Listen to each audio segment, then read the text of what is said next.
Hi again, Risa here, back with another episode of Ask Risa. This is my weekly video series where I talk about some common wedding planning questions and problems that you might have if you're trying to plan your own wedding. I am a wedding planner based in Sacramento, California, and my company is called Risa James Events. Last week, I was talking about alternative wedding desserts. If you don't want to serve cake, I gave you a whole bunch of ideas of things that you can serve for dessert that are not wedding cake. But what if you do want to serve wedding cake, which most people do still? It's still the most common wedding dessert is wedding cake. So if you're going to serve cake, somewhere along the line in the planning process, you are going to have a cake tasting appointment. You're going to have a consultation with a bakery. Maybe you're going to do more than one. But there are a few things that you should know in advance before you go to that consultation, which will help you get the most out of it. So with most things in life, if not specifically to wedding planning, it's best to have at least some preparation and some idea of what you want and what you're looking for before you go to your appointment. So wedding magazines are really helpful for this. There are fewer of those than there used to be, but they still exist. Or, of course, the internet, and I am talking about Pinterest. These things can be helpful if you have no idea what you want your wedding cake to look like. So you should do a little research and get some idea of what you like. So there's a few different categories of things to think about. The first is the shape of the tiers. And just a quick detour into cake nomenclature. There's a difference between a tier and a layer. So when you see a wedding cake and it's a large piece on the bottom and a smaller medium size and then a smaller on top of that, it's threes stacked on top of each other, those are tiers. That's a 3-tier cake. Inside each of those tiers is probably 3 layers, maybe even more layers separated by frosting. So when you speak about how large your cake is, you want to talk about how many tiers your cake is.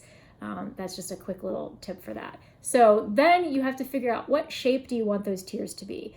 Round is traditional. It used to be that all wedding cakes were round. And then square became more popular. But you can do anything, really. I mean, you could do a triangle, you could do a heart, you could do a hectagon or an octagon or a pentagon. If you work in the defense contracting industry, I don't know, maybe you want a pentagon-shaped wedding cake. It could happen.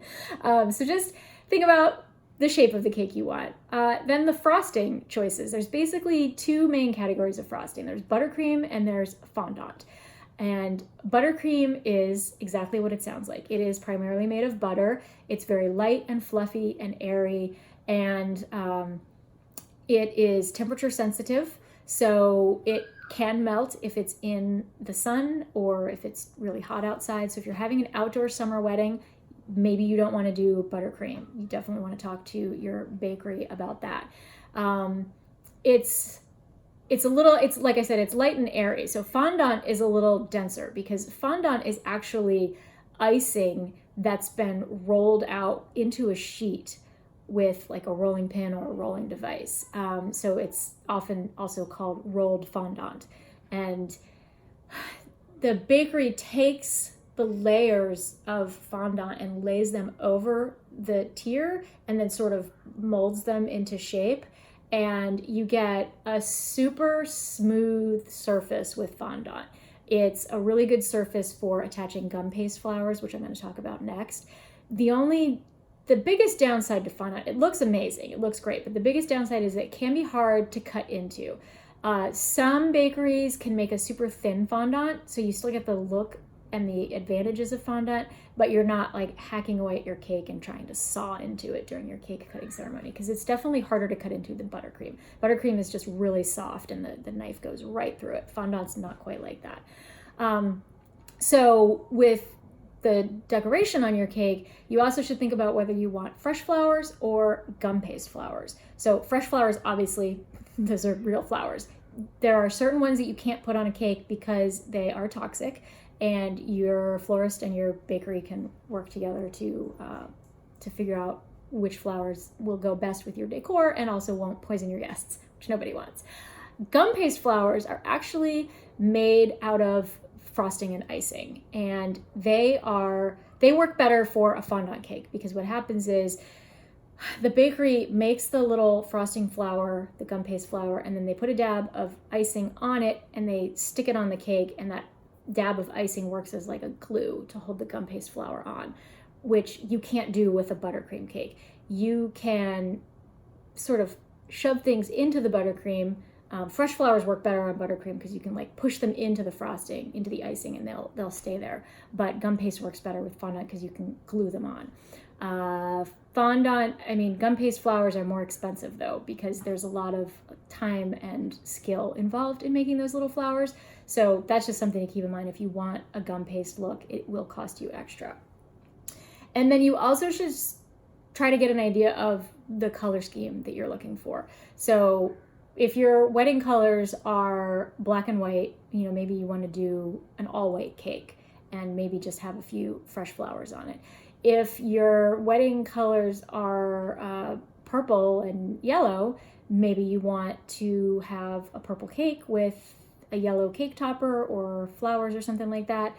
I had a client last year do an ombre look to their cake. So it started out with a lighter shade at the top and got darker as you went down the cake, and that was pretty cool. There's a lot of different ways you can go with color. You can either make the cake the color or you can make the cake decoration the color. So again, it's helpful to look at Pinterest and get an idea of what's available out there and decide what you want to do. And then also think about what you want to do for a topper. Etsy is the place to go for cake toppers. There are like literally 1 million cake toppers on Etsy, and you can find pretty much anything you want there.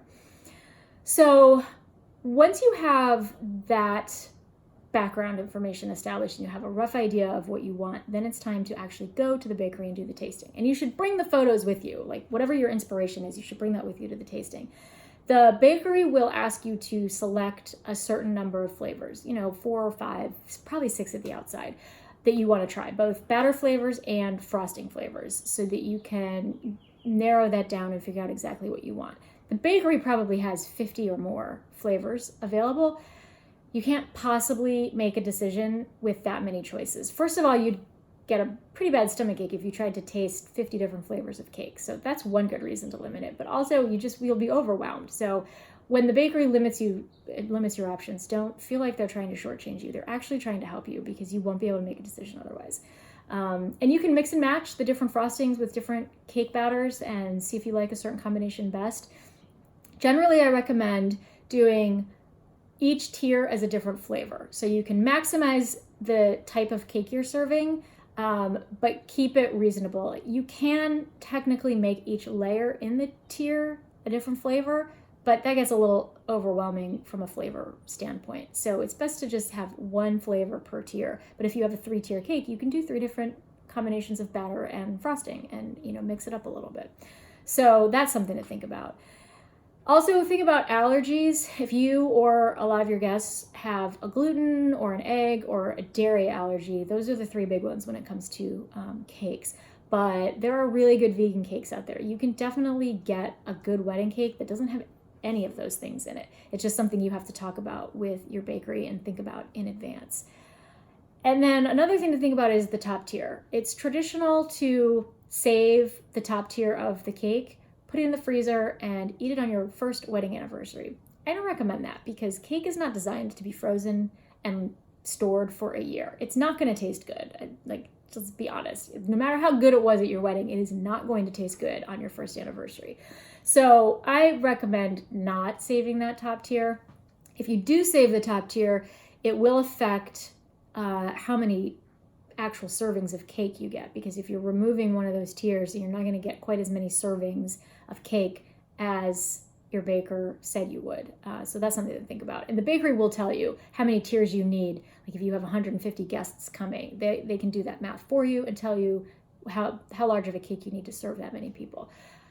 I work with a bakery here in Sacramento called Above and Beyond Cakes, and they're probably not the only bakery that does this, but they actually, if you spend a certain amount of money, they will give you a free anniversary wedding cake. You just have to give them like 3 weeks notice. When your anniversary is rolling around, they'll bake you a cake and it's free, and that's awesome because then you don't have to eat stale year-old cake. Nobody wants that.